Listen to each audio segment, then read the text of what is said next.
अस्सलाम वालेकुम। This is exercise 8C question number 4D3 part A B C. हम इस वीडियो में अपने तीनों पार्ट्स को अकम्प्लिश करेंगे इंशाअल्लाह। हमें जितने भी इस ट्रायंगल के अंदर find the unknown angles and side, जितने भी साइड्स और एंगल दिए हुए हैं जो नहीं दिए हैं वो मालूम करने।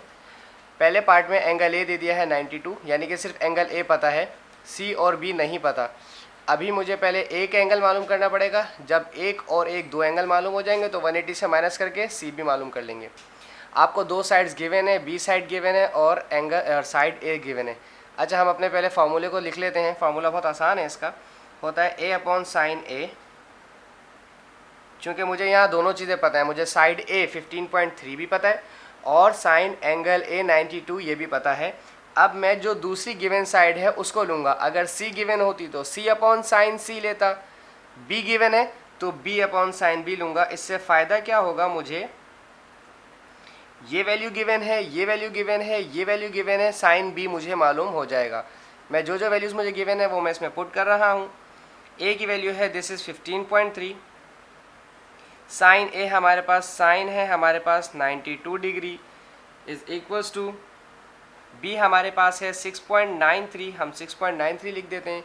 और डिनोमिनेटर में साइन बी, मुझे साइन बी नहीं पता। साइन बी हमने मालूम करना है कि एंगल बी हमारा कितना डिग्री कितना है। सबसे पहले वैल्यूज़ निकाल लें। साइन 92 कितना होता है, आप अपने कैलकुलेटर में साइन 92 लिखें, वैल्यू आ जाएगी 0.999। आप इसकी वैल्यू लिख दीजिए 0.999, मैं भी लिख देता हूँ। This is 15.3 divided by 0.999 is equals to 6.93 divide by sine B. ये तो मुझे मालूम करना है। अब आप अपने वैल्यूज़ को ट्रांसपोज कीजिए। साइन बी यहाँ ऊपर लेकर आए, ये वाली वैल्यू नीचे जाएगी।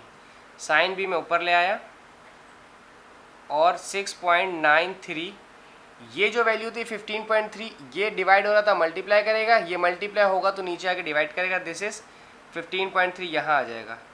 और ये 0.999 डिवाइड कर रहे हैं, उधर जाके मल्टीप्लाई करेगा तो यहाँ पर 0.999 हम लिख देते हैं। अब इन वैल्यूज़ को सॉल्व कर लें। पहले इस 0.999 को पहले मल्टीप्लाई करवा देते हैं 6.93 से और डिवाइड करवा देते हैं 15.3 से। दिस इज़ 15.3, तो ये आंसर आ गया 0.45।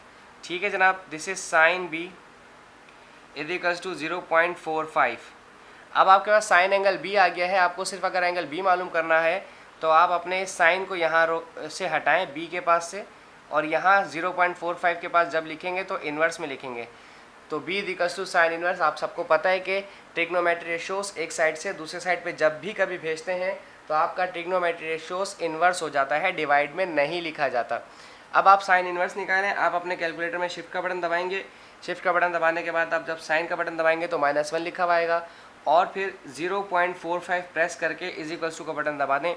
आपके पास एंगल बी आ जाएगा विच इज़ 26.7। सब जानते हैं कि आपके पास ट्रायंगल का जो सम होता है वो 180 डिग्री होता है।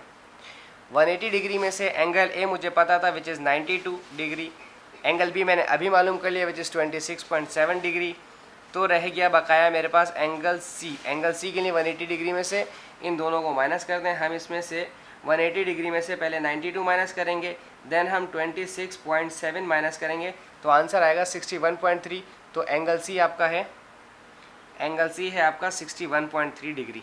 तीनों एंगल आ गए, एंगल ए भी आ गया, एंगल बी भी आ गया, एंगल सी भी आ गया। अब रह गई है साइड सी जो मालूम करने को कही है इन्होंने। तो आप फार्मूला लगाएं A upon sine A equals to C upon sine C. चूँकि आपके पास सारी चीज़ें आ चुकी हैं। ए की वैल्यू आपको सवाल में वैल्यू क्वेश्चन में ऑलरेडी गिवन थी which is 15.3। Sign angle A आपके पास था 92 जिसकी वैल्यू 0.99 और 9 आएगी। इज इक्वल्स टू सी की वैल्यू आपको मालूम करनी है। और साइन सी आपका 61.3 है। तो साइन 61.3 निकाल लीजिए, कितना आएगा, दिस इज़ 0.877, 0.877। अब आप इन दोनों को डिवाइड करवाएं और इससे मल्टीप्लाई करवा दें।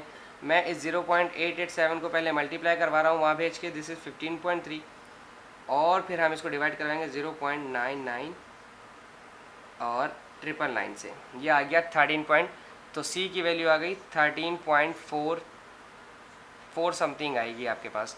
तो ये आपका पार्ट ए सॉल्व हो गया। Thank you so much.